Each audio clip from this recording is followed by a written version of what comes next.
Hey, good morning, ladies and gentlemen. Thank you for coming here. So let's talk about the future. The future is something very interesting because somehow the future, first we have to imagine it in order to get there, yes? First we have to construct it in our brain, to wonder about it, and only then we can prototype it, we can engineer it. And so that's what we're going to talk about today. How will it look like? How will it feel like? So I've always been fascinated with that, how we can use design and technology to improve, and learning from nature. So for many, many years, I've been working on things like this, prototypes.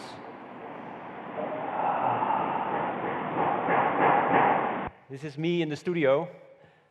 So lotus, it's a foil which, based on the heat of your breath, it folds open like a flower. So when something becomes warm, it opens, and then it shrinks again.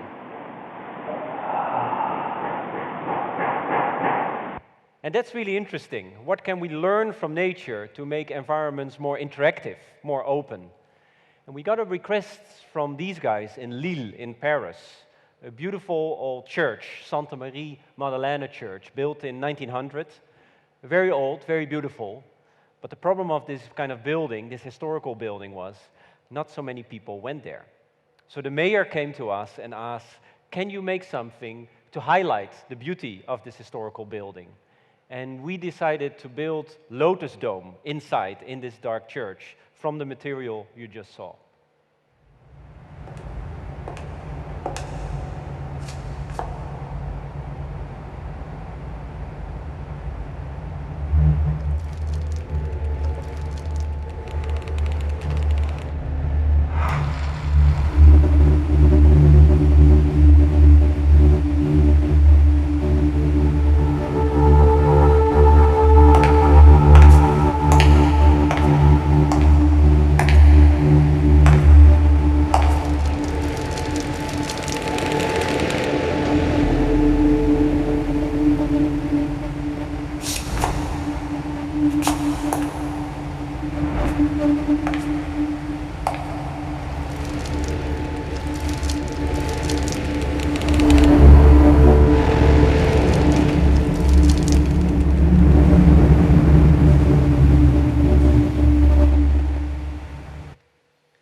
So, thank you. So how can we use actually art and design to activate this historical building? By placing something of the future, something interactive, something open, people would start look at their history, at their beautiful paintings, at the sculptures which were unseen before. So all of these kind of materials, these kind of prototypes are developed, are engineered, are created in a way. And sometimes when you think about an artist or a designer, you think about some kind of genius, lonely guy sitting on an attic, very alone.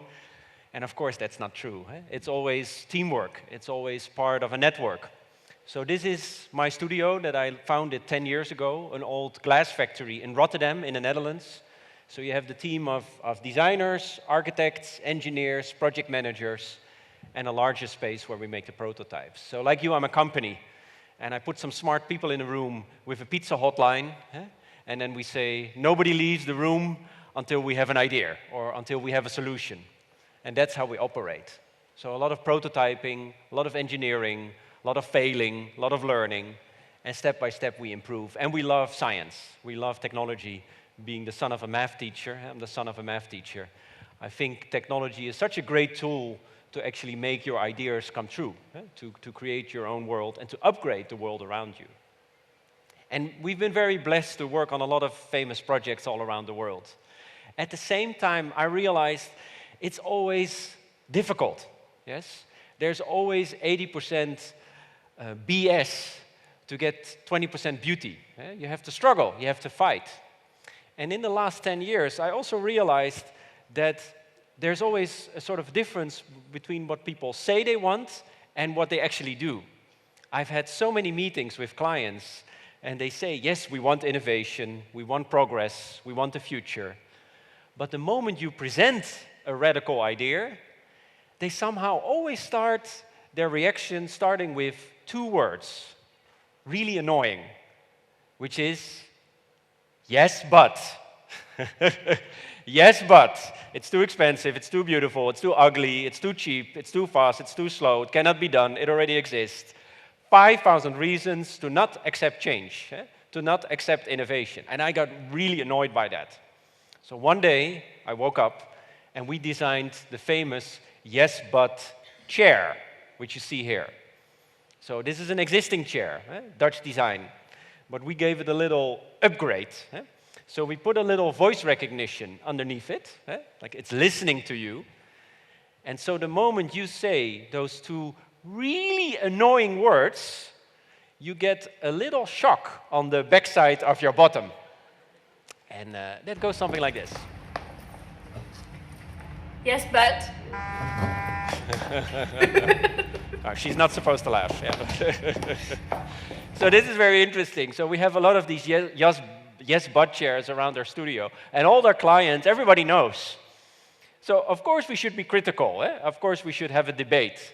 Of course we should have a discussion. Of course. But at the same time, it's very interesting, what if we would move from yes, but to the what now? And it sort of creates a very open environment where people are not just scared or hesitant, but are curious. And I think that's really important. So we publish books. This was just recently published, Faden, big book with all the ideas. So if you want to know more about the ideology and the dream and the why, you can read this. It's just published. But what really drives me personally is this. So World Economic Forum, that's one of the think tanks in the world based in Geneva, in Switzerland.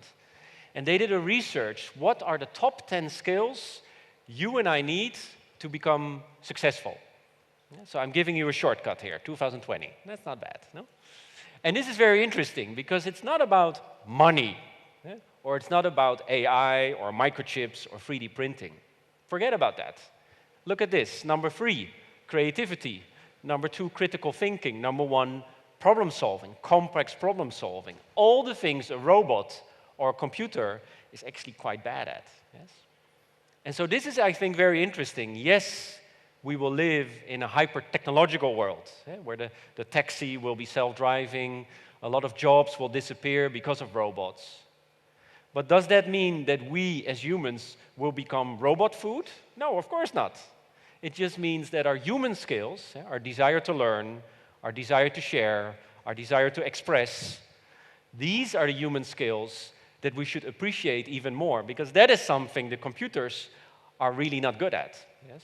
So I believe that we will live in a world where creativity is our true capital.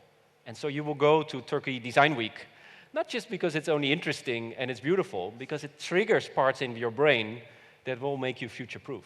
Yeah? So you're in the right spot today. That's really important. Clean air, clean water, clean energy, clean space. I think these are our future values of tomorrow. Everything you design, if it's a car, a city, clothing, a chair, a lamp, a table, if it does not have these values in its DNA, you are not future-proof. Forget it. Go and play somewhere else. So let's talk about water. So I'm from the Netherlands, from Holland, far away. And as you may know, we live below sea level, yes? Very interesting. And because of this beautiful system of dikes, of dams, of windmills, what you see here, we don't die. So it's very simple. On the left you have the sea, on the right you have Amsterdam, Rotterdam, my own hometown. So we live with water. We fight with water more than 1,000 years. But it's interesting that we don't die. Because of design, because of management, we have created our own home, our own habitat. My Chinese friends, when they see this, when they see this situation, they say, "Are you crazy? That's really dangerous. Just move to the hills, move to Germany, move to higher ground." But we don't, we stay. And I think, so this is a very interesting way that, in a way, the landscape, where you grow up, really influences the way you think and how you see reality. But sometimes even the Dutch, even the people in the Netherlands, they forget that we've been living with water, we've been fighting with water for so many years. And so the Dutch government commissioned us, can you create something to create water awareness? And we decided to build waterlicht, what you see here. A combination of LEDs and lenses which show how high water level would be because of rising sea level, because of climate change. And we started to show how the future world can look like if we forget, if we are not aware of a world which is changing, if we think somebody else will solve the problems, if we're not part of the society around us. And we started to flood public spaces all around the world.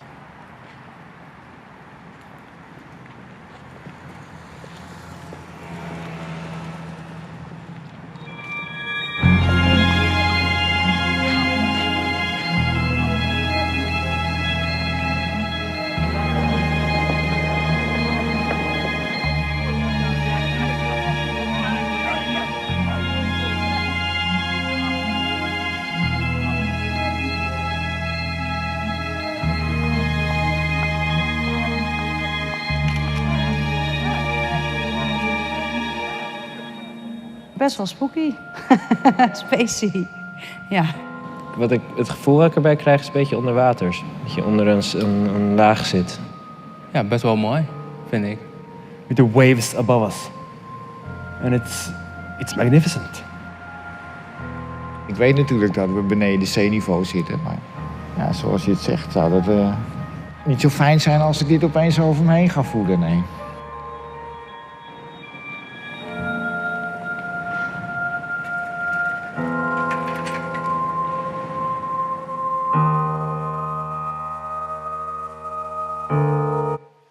So 60,000 people showed up in one night. And here in Amsterdam, in the Netherlands. And some people were a bit scared. They were like, is this our future world?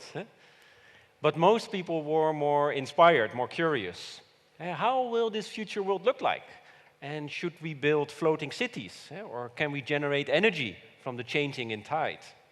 So I think the power of design, the power of good design, is that it creates an environment where people are not just scared, but curious, and start to wonder. This is what happened. People started to stare at it, for hours.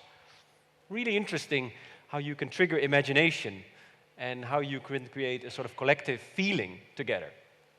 This has been traveling around the world, Paris, London, New York, Australia 2 weeks ago. This was in Toronto, which has a big risk of floods. So we started to flood these public spaces. And what is interesting, if you do these public space projects, things happen that you do not control. So I'm a designer, I'm an artist. I like control. You want to have perfect details. It should work, it should be perfect. But the moment you do public space, you are out of control. Things happen that you would never imagine, and maybe that is a good thing. So what is interesting is if you give space, if you give public space, physical space, people start to personalize it, they start to occupy it, they start to own it. So this is what happened in Toronto. People started to dress up as mermaids and hang out there. How did she get there? And it was really cold, so people got inspired and dressing up as mermaids. Or here Daft Punk showed up to record their new video clip.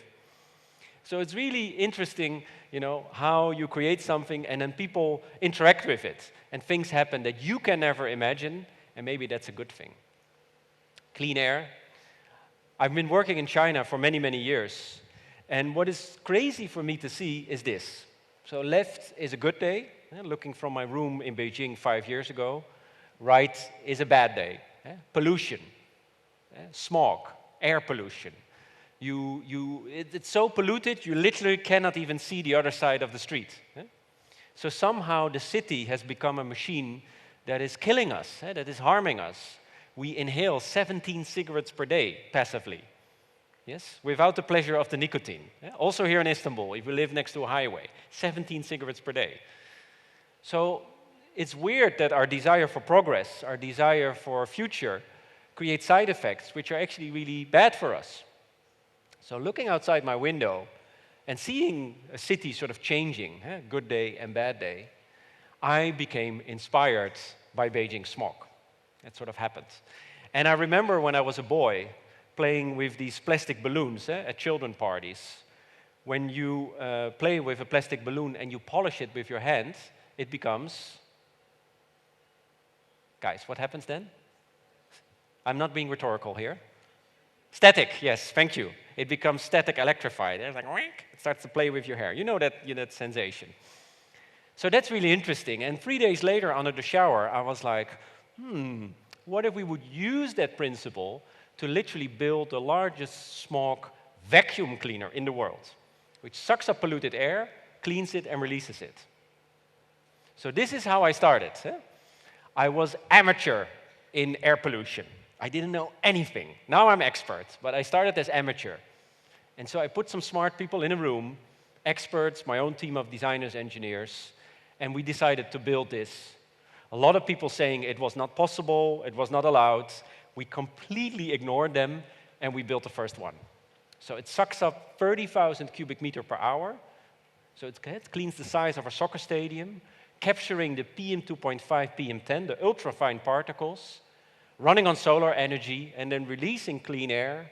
So we have parks which are 20 to 70% more clean than the rest of the city. If the city has become a machine that is hurting us, let's build machines that can heal us. Yeah? Why not?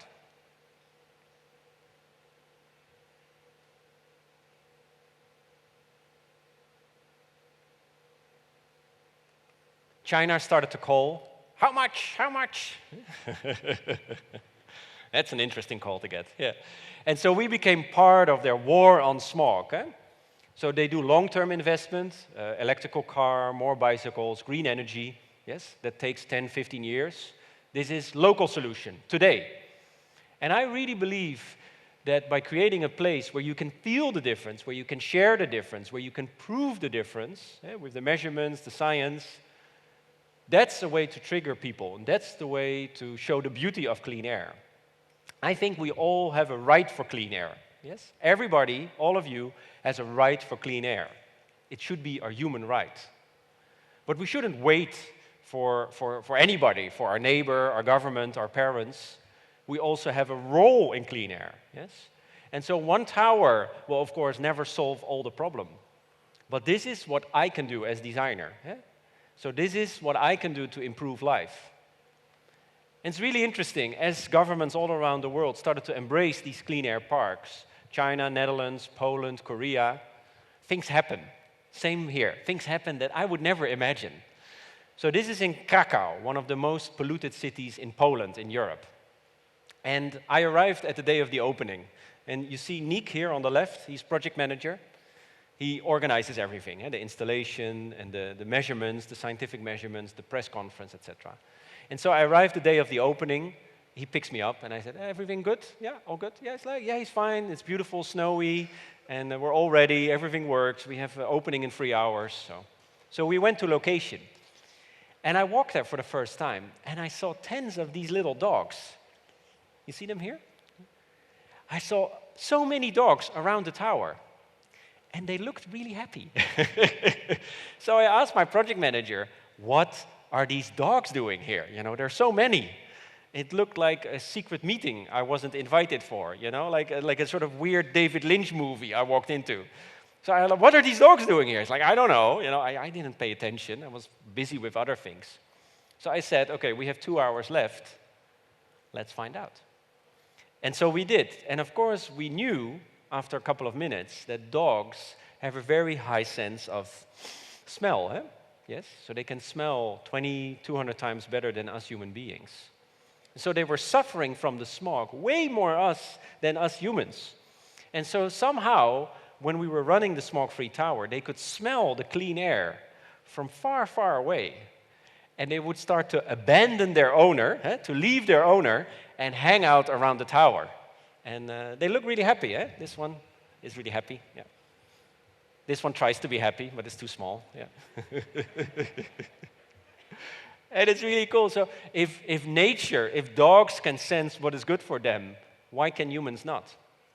So this is one of those beautiful examples of that you always have to look, you have to learn, you have to keep an eye open, because the surroundings tell you a story that you can learn from. This is in Korea, opening 2 weeks ago. And we learn as well, this is Beijing smog. This is the stuff that we were sucking up from the urban skies. This is kiss of death. Do not put this in your coffee. 8 years shorter life, you have asthma, all that dirty stuff. And we had buckets of this stuff standing in our studio, a lot of that in the first prototypes, in the first pilots. On a Monday morning, we looked at this and we said, you know what? Maybe we should do something with this. Waste should not exist. Waste for the one should be food for the other. Think like a circle, think like a network, like nature. Nature doesn't understand waste, it doesn't exist. So why do we create waste? It's stupid. So we put it under a little microscope at the university and realized that 48% is carbon. And we all know that carbon under high pressure, you get diamonds. Yes, 10 points. Yoo-hoo, very good. The diamonds, oh, that's interesting. So inspired by that, we started to compress it for 30 minutes. And so by sharing a smoke-free ring, you donate 1,000 cubic meter of clean air to the city where the tower is in. And this was really interesting, because somehow people got really excited about this. So we put this online, a Kickstarter crowdfunding campaign, and people start to purchase it. So the finance we made with the jury, yes, helped to build more smoke-free towers. Yeah, so the waste wasn't the waste, it was actually the activator, the enabler. And, oh yeah, here, I have one here.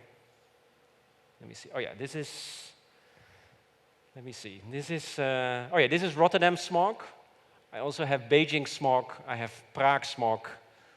I have, what else do I have? Delhi smog. I don't have Istanbul smog yet. Yeah, so, yeah. If you want, I'm not going to propose, but you can show it around. Yeah. Don't worry, don't worry, don't worry. You can show it around. She said yes, yeah. And so what happened is, people started to purchase it to get married. These are photos which were sent to us. Not actor, New York Times validated this. This is a real wedding couple where he proposes to her with the smoke-free ring. As a sign of beauty, as a sign of hope. And so she said yes to him, not to me. I don't know who that girl is, but... And it's really cool. Sometimes I still check on them, you know? Are they doing okay? They're still married, you know, they're still happy. So it's such a beautiful example. Of course, we need technology, yes? We need science to create solutions. But only technology will make us lazy, yes? Will make us sort of wait. So we also need a story, you know, something that we can love, something that we can share. Once these two worlds work together, that's how you create impact. You need both. Clean energy. So back to this famous dike. Since sea level is rising, and the water level is coming up, our Netherlands was in danger. So a big project was launched to renovate this famous dike. And what you should know, this is our icon. This is our Eiffel Tower. This is our Chinese wall. This is, what's holy in Turkey? Fair enough. Okay, good. So this is our Taj Mahal. Yeah. Normally, you are not allowed to touch it, to change anything. It's like sacred. You don't touch. But because of the renovation, we were asked, can you make something to highlight the innovation, the iconic value of this famous Zen line in the water? And so we started to look at what is already there. We didn't want to add more objects. We wanted to highlight the existing beauty. And we saw this. These are the floodgates. So they open and close the walls of water to keep us safe. If these fail, if these don't work, we die. Yes, we drown. Very simple. And they are designed by Dirk Rosenberg in 1932, the great-great-grandfather of Rem Koolhaas, maybe which you know, a famous Dutch architect. And as you can see, they look beautiful, yes? They look like temples. So we got the funding to renovate them, make them beautiful again, make them look iconic. And at the same time, we were thinking about future, about light, about poetry, about energy. But we realized everything we're going to use with LEDs, microchips, cables, wires, software, C++ will break down. Technology will break down because of the salt, the rain, the wind, the water. I mean, these are very harsh ocean environments. And then a couple of days later, we were hanging out on the evening, and one day we realized, hey guys, but of course, there is already light present on this highway, which is the light of the I'm not being rhetorical. What kind of light is already there? The sun, yes, very good. But in the evening? Cars, yes, very good. 10 points. That's interesting. Headlights of the car. Oh. So inspired by that, we started to look at reflection. Same like wing of a butterfly. So in fashion, a lot of like this, the red color is a pigment. It's not very, it's a bit toxic. It's not very good for you. Not the wing of a butterfly. On the microscopical level, it creates a texture that some light is absorbed, some is mutated, some is reflected. And that's why the wing of a butterfly always remains vivid. It's like really smart. If you ever feel in need to search for meaning of life, you're a bit uncertain about meaning of life, you look at the wing of a butterfly. It's really amazing. So we started to think, reflection, light, color. And so we started to to present it to our Minister of Infrastructure, was our lady minister, mimicking the headlights of the car. So this is daytime, 3 years later. Daytime, nighttime. So no battery, no cables, no wires, no microchips. Purely the headlights of the car would create an energy-neutral landscape. And this is permanent in the Netherlands. You can visit it anytime.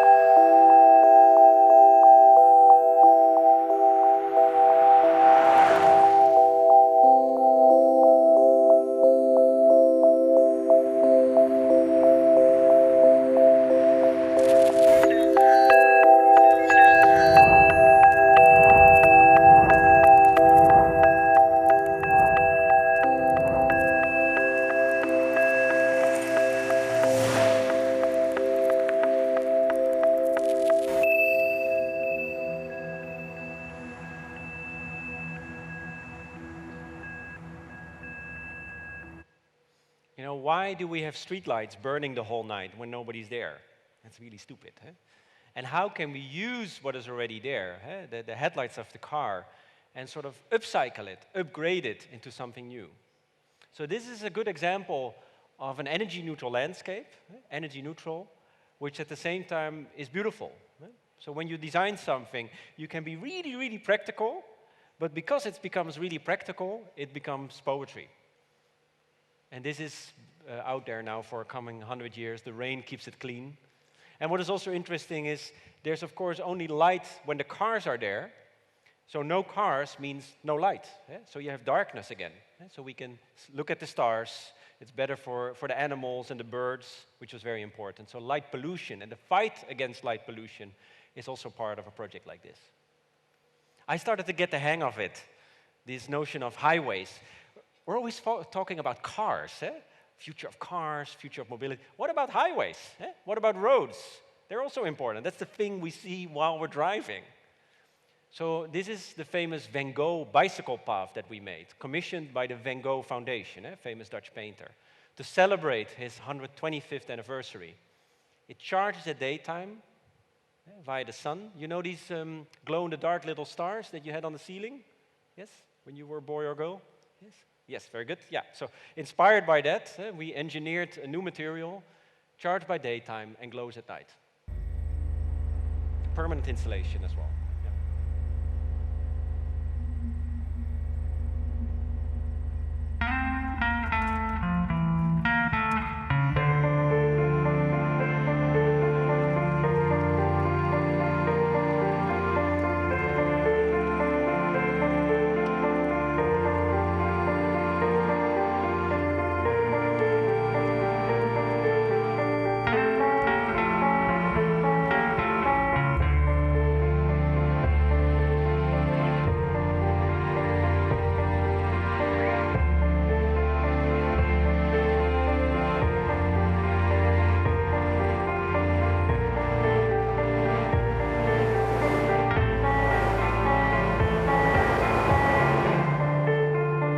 It's just like we're laying on a starry night.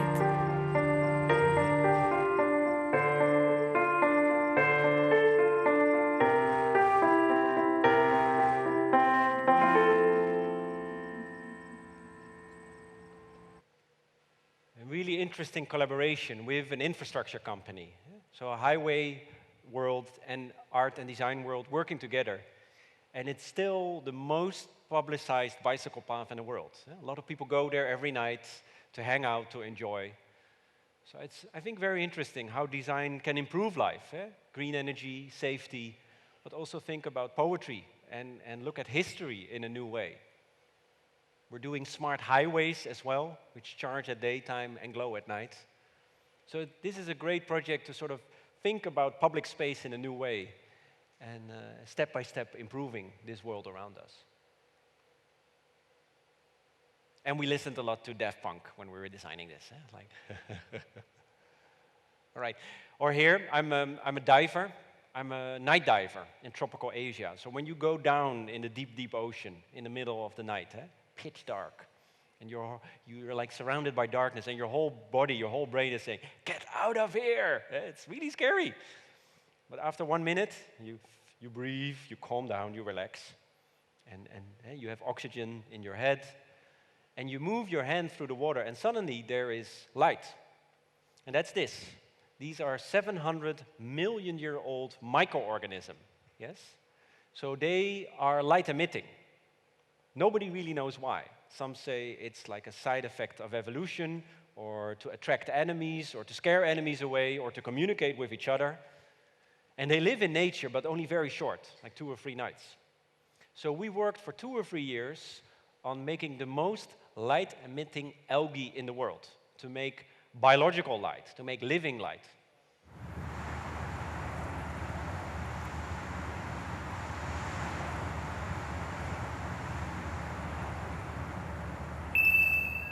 So the space is dark, they're living on the ground. And when you touch them, they wake up and they give light.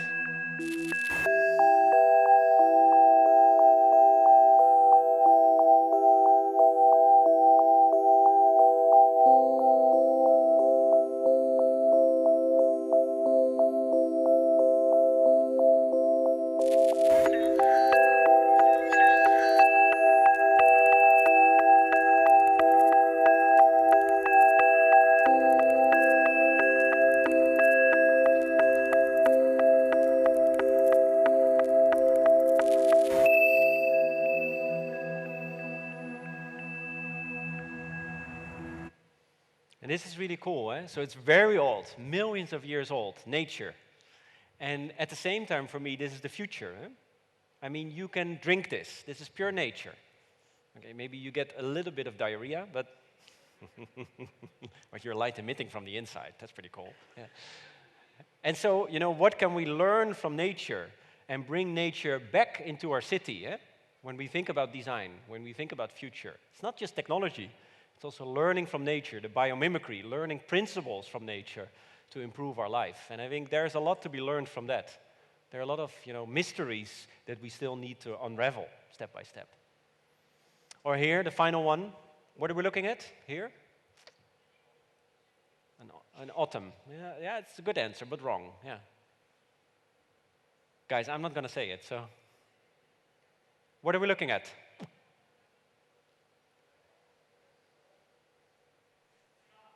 Sorry? What, sorry? Original what? Stars.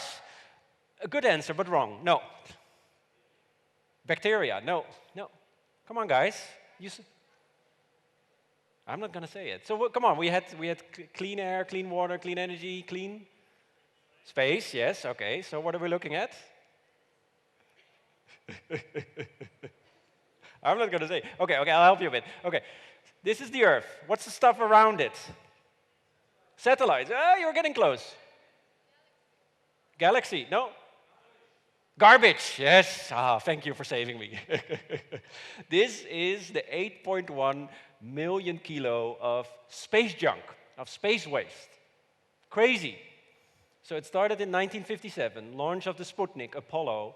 Pieces of satellites and missiles started to collide, creating this layer of junk around our Earth. Yes? So this is right now. And So somehow we're not satisfied ruining our planet Earth. We sort of keep on going outside of it. It's crazy. And so you can say, yeah, okay, so why should we bother? It's like 20,000 kilometers away. Who cares? Well, if a tiny particle, because of its high speed, 27,000 kilometers per hour, hits an existing, like a functional satellite, it's like a bomb, like poof.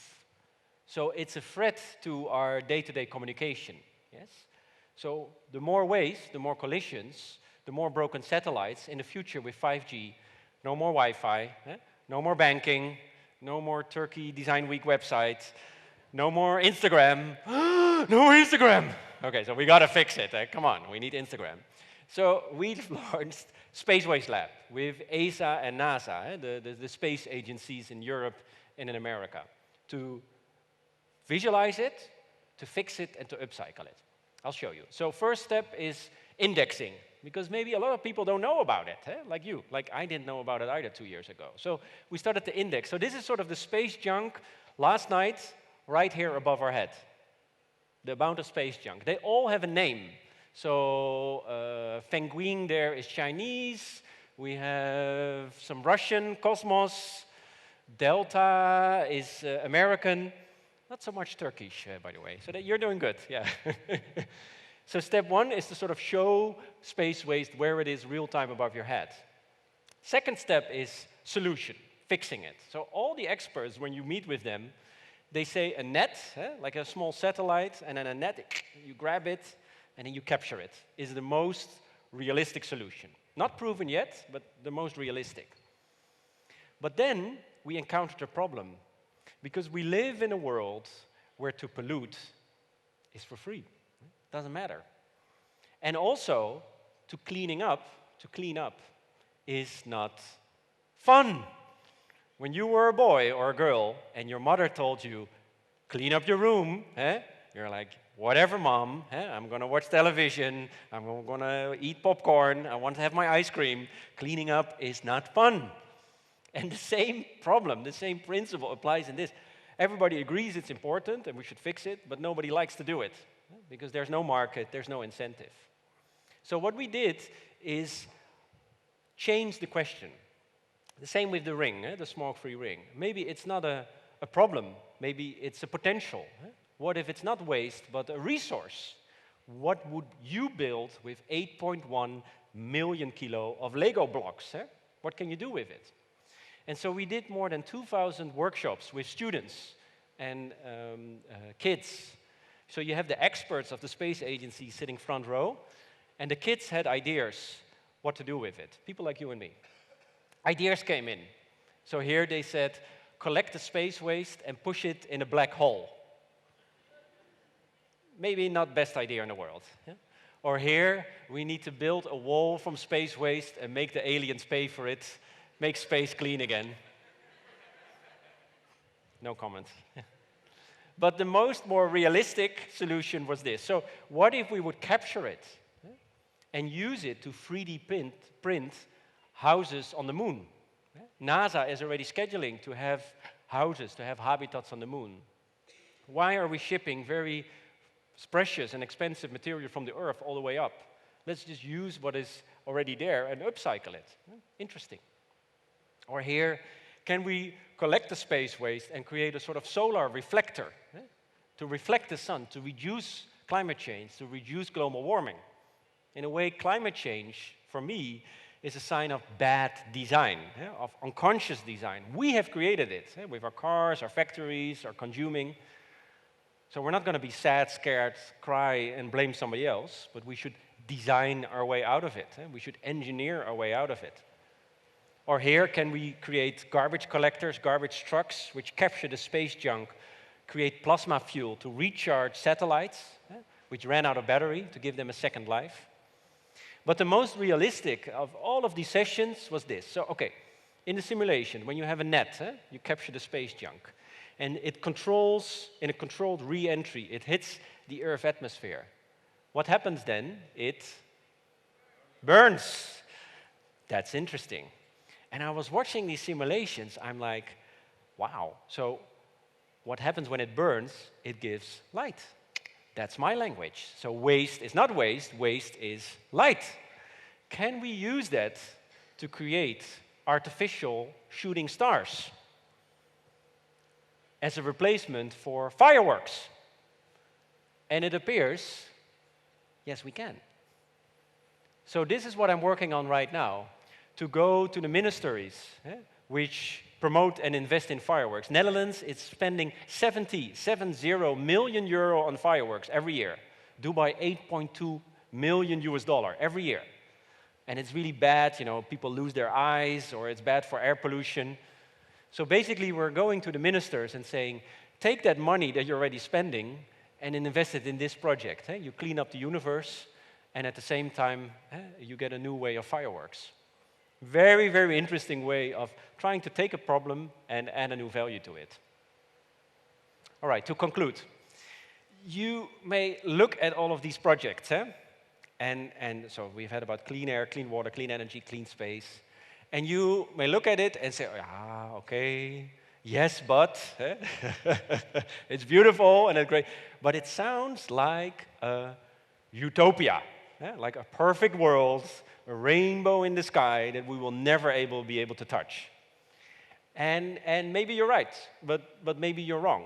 And more I've been working on this project. I don't believe in utopia, I believe in protopia. Prototype, step by step improving.